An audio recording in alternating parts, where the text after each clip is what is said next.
आज का plan set है। भावेश पहले आरव को पिक करेगा, फिर मुझे। इसके बाद हम निकल जाएंगे नाइट आउट पर। दर्श अपनी मम्मी से आज रात के प्लान को बता रहा था। काफी मनाने के बाद आखिरकार उसे इस नाइट ट्रिप की इजाजत मिली गई। शाम हुई, भावेश और आरव कार लेकर दर्श के घर पहुंचे और तीनों अपने इस सफर पर निकल पड़े।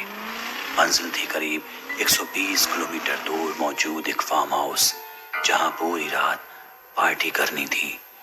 मगर दर्श की मां थोड़ी डरी हुई थी।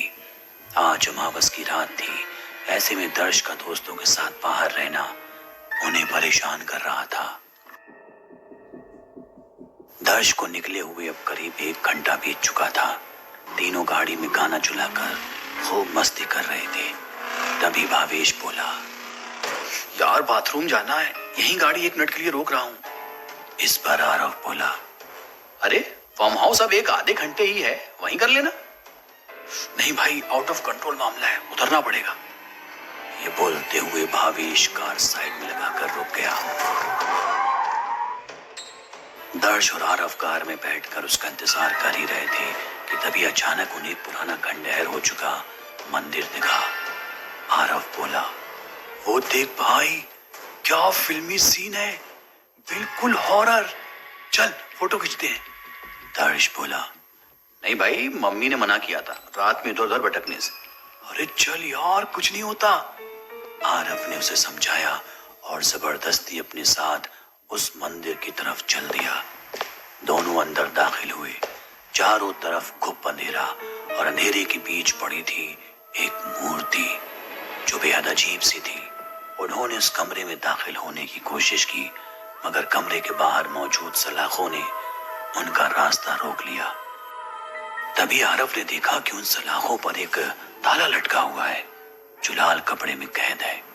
आरव उसे तोड़ने में लग गया। दर्श ने इनकार किया, मगर तब तक ताला टूट चुका था। अब आरव ने कपड़ा हटाया और अचानक से एक जोरदार आवाज उन्हें सुनाई दी। मंदिर काफी पुराना था, लिहाजा ये कंकड़ पत्थर ढहने की आवाज मालूम हो रही थी। कमरे में अब आरव और दर्श थे, जिनको चारों तरफ से सर्द की अजीब से एहसास ने घेर रखा था। उनके कदम जैसे जैसे कमरे में रखी उस मूर्ति के करीब बढ़ते जा रहे थे। आसपास बहती हवाएं तूफान की शक्ल लेने लगी थी। कुछ वक्त बाद आलम यह था कि दोनों का वहां खड़ा होना भी नामुमकिन महसूस हो रहा था। तभी दोनों को भावेश का ख्याल आया। माहौल अब सन्नाटे की गर्द में डूबा हुआ था। तभी अचानक मंदिर की छत पर उन्हें भावेश की चीख सुनाई दी। वो फौरन दौड़ते हुए उसके करीब पहुंचे। भावेश जख्मी हालत में मिट्टी में लिपटा पड़ा था। उसके सीने पर नाखूनों के घाव थे और खून रिसकर फर्श को सुर्ख कर रहा था। बावजूद इसके भावेश की निगाहें बस एकटक किसी मंजर की तस्दीक कर रही थी। जब आरव और दर्श ने पलट कर देखा तो उनके होश फाख्ता हो गए। उनके पीछे मंदिर की छत पर एक राक्षस नुमा परछाई मौजूद थी, जिसकी खाल जली हुई थी। उस राक्षस की आंखें बिल्कुल सुर्ख। ये मंजर देख वो पूरी तरह घबरा गए और चीखने लगे। दोनों डरते हुए फौरन जख्मी भावेश को उठाकर अपनी कार की तरफ दौड़े, मगर उनका ये फासला इतना आसानी से तय होने वाला नहीं था। वो जितना भागते, कार से उनकी ये दूरी उतनी ही बढ़ती जाती। उन्हें अपनी मौत अब करीब आती दिख रही थी। यहाँ भावेश भी अब अपने होश खोने लगा था। तभी उन्हें महसूस हुआ कि वो दोबारा उसी मंदिर के पास पहुंच गए, मगर इस बार उन्हें मंदिर में लगी वो मूर्ति साफ नजर आई। ये उसी राक्षस की मूर्ति थी जो अभी उनका पीछा कर रहा था। वो समझ गए थे कि उस मंदिर में जाकर उन्होंने बहुत बड़ी गलती कर दी है, मगर खुद को बचाना कैसे है ये उन्हें नहीं पता था। नामालूम दर्श को क्या सूझी, उसने फौरन फोन निकाला और कैमरे से उस मूर्ति की एक तस्वीर ली। इस बीच उस फोन की बैटरी डेड हो गई और फिर कैमरे की फ्लैश की रोशनी के बीच वो राक्षस उनके करीब आ गया। वो भागकर कार में बैठे। तभी कार के बोनट पर उन्हें वही राक्षस दिखाई दिया। दर्श ने एक्सीलेटर दबाया और कार दोबारा घर की तरफ मोड़ ली। लगातार बिना रुके ड्राइविंग करते हुए महज 45 मिनट में तीनों अस्पताल पहुंचे। जहां भावेश को इलाज के लिए भर्ती कराया गया।